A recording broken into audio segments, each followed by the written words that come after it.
switch it up and, did something unexpected, and everyone would think, oh, well, he's going to do a comedy or whatever, and he actually did a really great horror movie. Yeah, it's like a sleeper hit. Yeah. That nobody expected to not to pull in the numbers that it has, and continues to pull in now.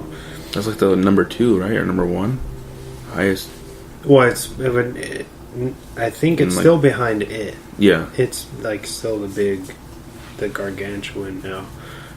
But yeah, it's pulled in way, way, way more than they ever expected. Which is why that he's like set now. If he wasn't already set, he can do whatever he wants. He's gonna be a mainstay for sure. But that was I guess we'll skip it to you because that was actually my next one too. Oh really? Yeah. Huh. What number are we on? This is technically 5. Yeah. Or no, is it 6? No, this is 6. This is 6. Oh shit. I'm lost. Okay, yeah.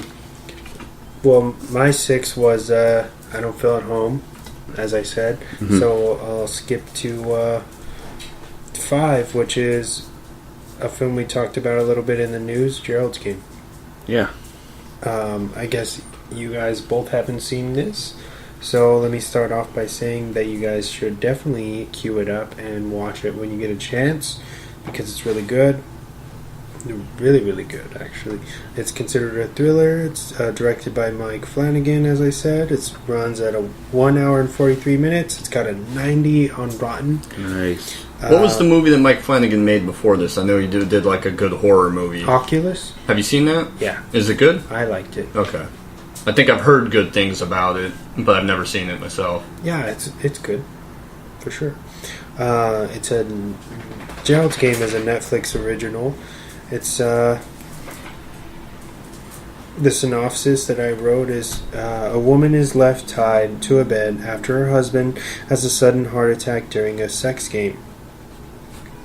And that's what the movie's about, is basically her trying to survive, right? Trying to get out before she fucking starves to death. Yeah, because like their house is like miles away from any other people, right? Well, they go to a lake house or something. Yeah, it's not their. It's not. It's that's the thing, is it's a secluded house where nobody's gonna stumble upon her for quite a while, and therein lies the problem. But as I said, the way that they shot this was really good and cool, because you're like, once he dies, you're like, where's this gonna go? And what they do is that, not to spoil, this isn't spoiling anything because he dies right away. I think they show you that in the trailer. Yeah. But she starts kind of going crazy. Yeah.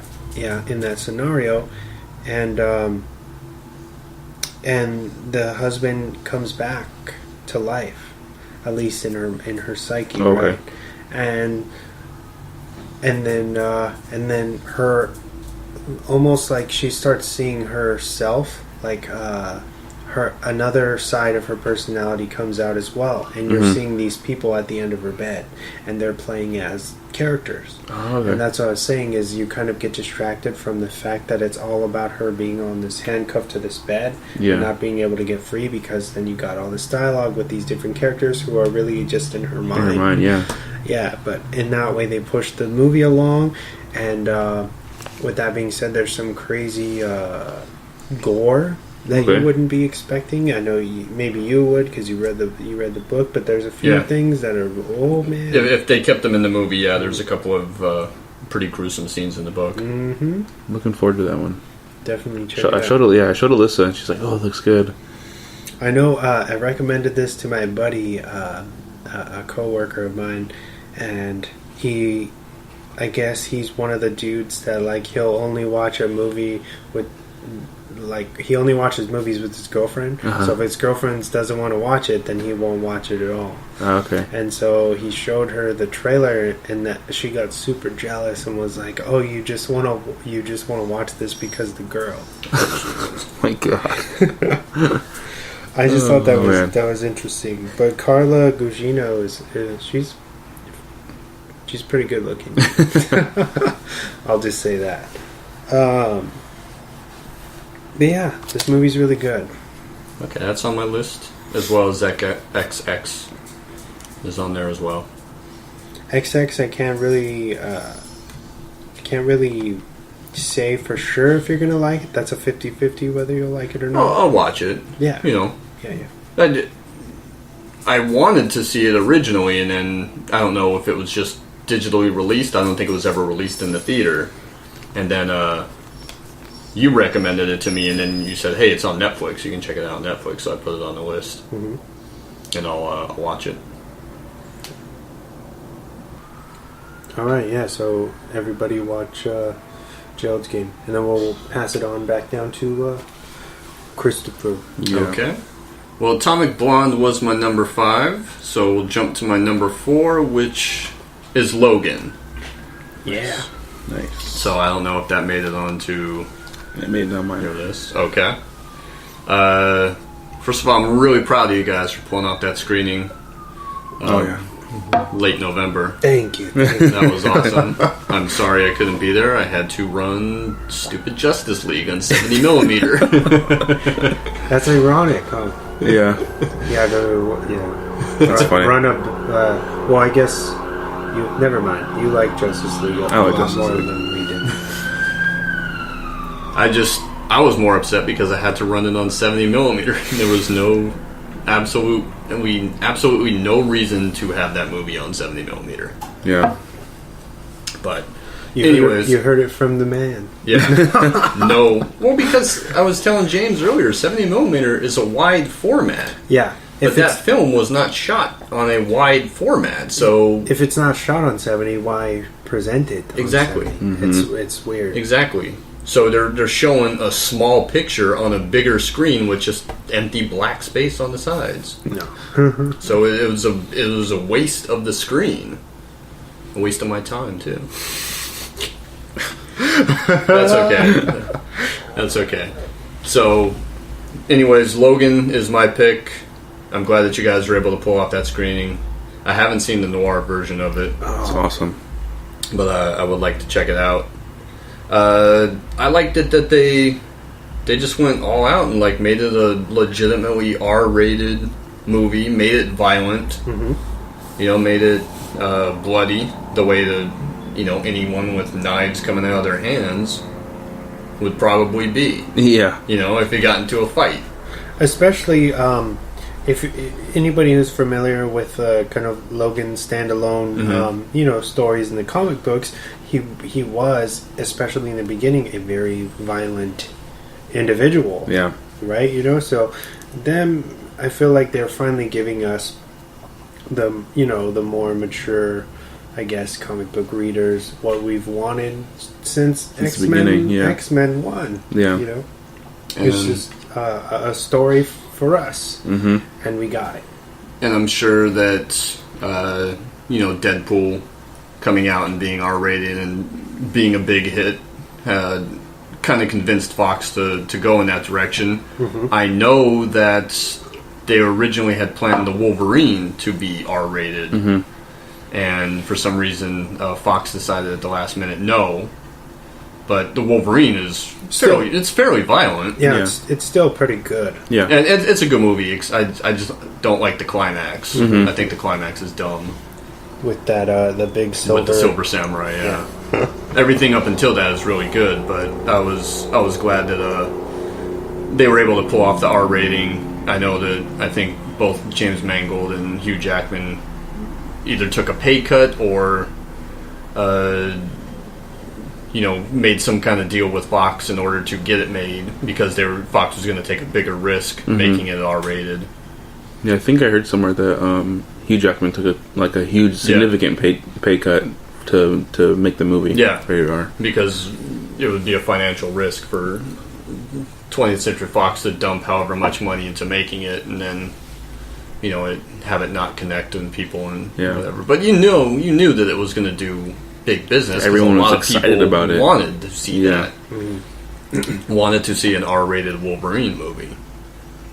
But it's awesome. It's a great Western. It's a good Western movie. Yeah. Like the Wolverine was a good samurai movie. This was a great Western movie. Yeah. Like a neo-Western. Yeah, yeah, and they bring that. They kind of lay that out there when they're watching the clips of Shane in the hotel room.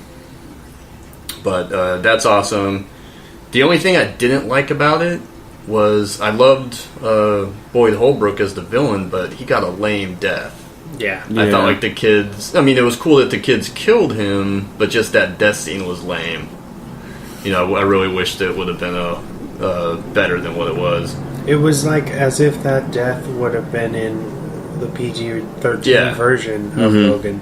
It was kind of a cop-out for him, especially because the story's centered around him and him kind of pursuing them, you know what I mean? Yeah. So it's like, oh, like, really? And it's not even Logan who kills him. Yeah. Yeah. But other than that, I thought it was great. My dad loved it. My dad was really excited for it and loved it because he had seen, I'd taken him to see the other ones, and he had seen, I think, some of the X-Men movies, not all of them. But he really enjoyed it, especially because I think it has that Western feel to it.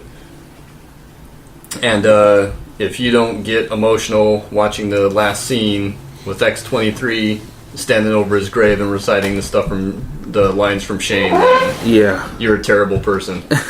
Yeah. And then when she turns the crossover to the side. Yeah, because that was a great last scene and a good final image for the film. And if it doesn't give you some a little bit of the feels, then something's wrong. You're dead inside.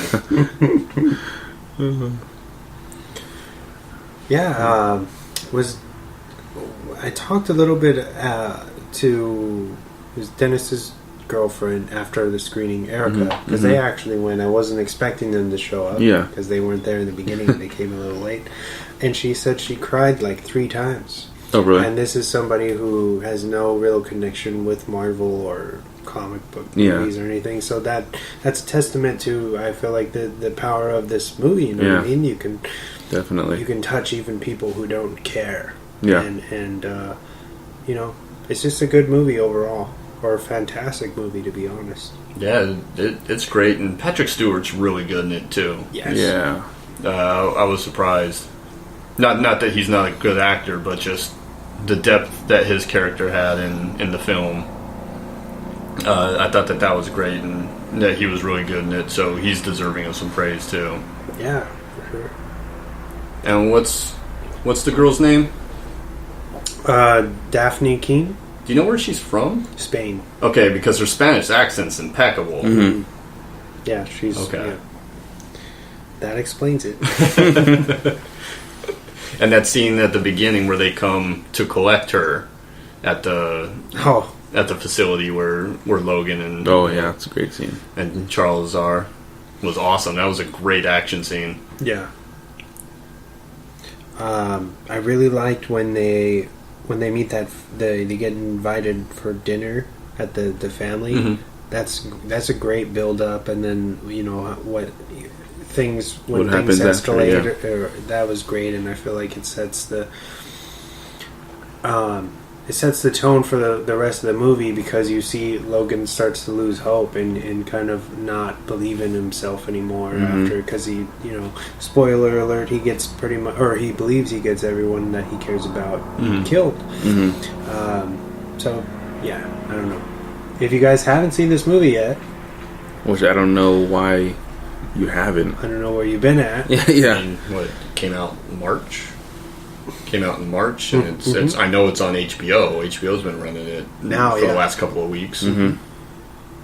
Yeah, pick it up. It's always on sale at Target. Plug? No, every time I go there, I always see it on sale. Red tag special.